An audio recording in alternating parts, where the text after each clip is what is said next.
आज की हमारी जो गुफ्तगू है वो गार्डियन कोर्ट्स में बच्चों की हवालगी के हवाले से जिन मसाइल का सामना वालिदैन को करना पड़ता है और उसके साथ साथ बच्चों के मेंटेनेंस के हवाले से वालिदैन को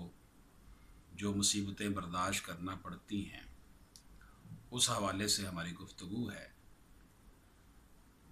माइनर कस्टडी के हवाले से जो नाबालिग को कस्टडी देना होती है, इस हवाले से सबसे इम्पॉर्टेंट एलिमेंट जो है वो यही है कि माइनर की वेलफेयर देखी जाती है कि बेटा या बेटी माँ के पास रहेगी या बाप के पास रहेगी। इस हवाले से सरकमस्टेंशनल जो एविडेंस होते हैं, हालात व वाक़यात के मुताबिक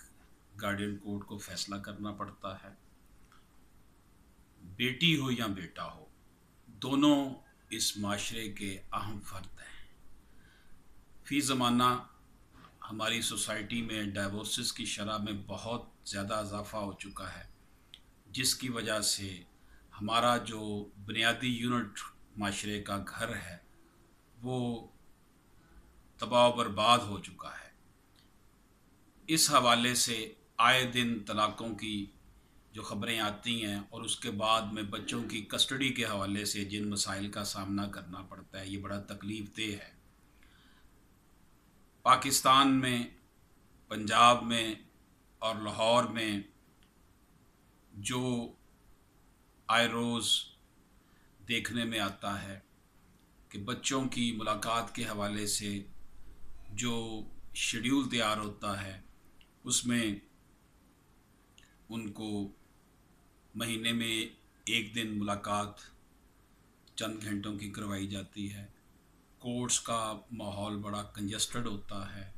कोर्ट में आकर वैसे भी जो माइनर है उसकी ज़हनी हालत बहुत बुरी हो जाती है। तो इस हवाले से मुख्तलिफ़ तजावीज़ अक्सर औक़ात दी जाती रही हैं कि गार्डियन कोर्ट्स को किसी पार्क में या जिस तरह लाहौर में चिल्ड्रन कॉम्प्लेक्स है, लाइब्रेरी है, वहाँ पे इनको भेज दिया जाए, इन कोर्ट्स को वहाँ पे लगा दिया जाए, वालिदैन वहाँ पर आकर बच्चों को मिल लिया करें। तो बहरहाल फ़िलहाल इस हवाले से कोई पेशरफ्त नहीं है। ईद पर, त्यौहार पर बच्चों से मुलाकात के वक्त जो रक्तमेज़ मनाज़र देखने को मिलते हैं, उससे भी हमारे माशरे की जो बेहिसी है, माशरे में जो टूट-फूट का शिकार है हमारा माशरा, उसका मुज़ाहरा देखने में आता है। जहाँ तक मेंटेनेंस की बात है, इसमें 10% सालाना जो है वो इज़ाफ़े की शिक रखी गई है, लेकिन आम तौर पर देखने में ये आया कि अदालतें 2000 या 3000 रुपया जो है वो लगाती हैं माहाना ख़र्चा बच्चे का। तो आजकल के दौर में जबकि स्कूल में जो फ़ी है बच्चे की, उसके बाद फिर ट्यूशन की फ़ीस, फिर उसकी हेल्थ की ज़रूरियात, उसके जूते कपड़े, उसका खाना पीना, उस लिहाज से 2000 रुपीज़ इंतहाई कम है। इसकी वजह ये होती है कि कोर्ट में जब एविडेंस पेश की जाती है तो वालिद जो है वो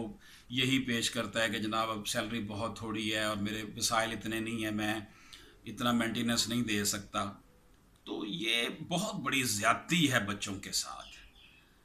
अब हाल ही में 2016 में सुप्रीम कोर्ट ऑफ पाकिस्तान ने एक जजमेंट दी है जिसमें यह कहा गया है कि वक्त गुजरने के साथ साथ बच्चों के एजुकेशनल एक्सपेंडिचर स्कूल, कॉलेजेस और बाद में यूनिवर्सिटीज़ में बढ़ जाते हैं। तो इन हालात में अदालतें जो हैं वो दोबारा बजाय इसके कि मेंटेनेंस का केस किया जाए, अदालतें उसी इजरा में 151 CPC के तहत जो है वो इजरा के अंदर ही इसकी प्रोसीडिंग करके इसमें इजाफा कर सकती हैं इनके मेंटेनेंस के अंदर। लेकिन मैं फिर ये अर्ज़ करूँगा कि मेंटेनेंस के हवाले से रियासत को भी अपना किरदार अदा करना चाहिए कि जिन लोगों को, जो अफराद मेंटेनेंस नहीं दे सकते या बहुत कम देते हैं, वहाँ फिर रियासत को बैतुल माल के ज़रिए से, इस हवाले से हाई कोर्ट की भी एक जजमेंट है जिसमें यह कहा गया कि जनाब अगर बाप नहीं दे सकता या दादा नहीं खर्चा बच्चों को मेंटेनेंस दे सकता तो फिर रियासत उसको बैतुल माल के या ज़कात का जो डिपार्टमेंट है वहाँ से लेकर उसको दे, क्योंकि बच्चे को तो अखराजात चाहिए। इस तरह एक तो पहले ही वो माँ और बाप की मोहब्बतों से महरूम हुआ होता है, दोनों में से किसी एक की मोहब्बत से महरूम हो जाता है, तो जो उसे इन्वायरमेंट मिलना होता है वो नहीं मिल रहा। दूसरा फिर उसे एक्सपेंडिचर के हवाले से, उसे अपनी ग्रूमिंग के हवाले से जो बुनियादी ज़रूरियात हैं उसमें भी फिर जो उसे प्रॉब्लम्स का सामना करना पड़ता है, तो ये एक बहुत बड़ा अलमिया बन जाता है। तो इस हवाले से माशरे में जो नफूस पजीरी के हामिल लोग हैं उनसे मेरी गुजारिश है, जिनमें असातिज़ा हैं, डॉक्टर्स हैं, सोशल वर्कर्स हैं, सिविल सोसाइटी है, वकला हैं, ये लोग माशरे में बहुत अहम किरदार अदा कर सकते हैं कि ये एजुकेट करें वालदैन को, कि कोशिश करें कि घर टूटने ना पाए। अगर ये ऐसी नौबत आ भी जाती है तो फिर उसमें बच्चों की मेंटेनेंस के हवाले से, बच्चों की ग्रूमिंग के हवाले से उनको कम से कम नुकसान का सामना करना पड़े। अल्लाह पाक हम सब का हामी और नासर। Thank you.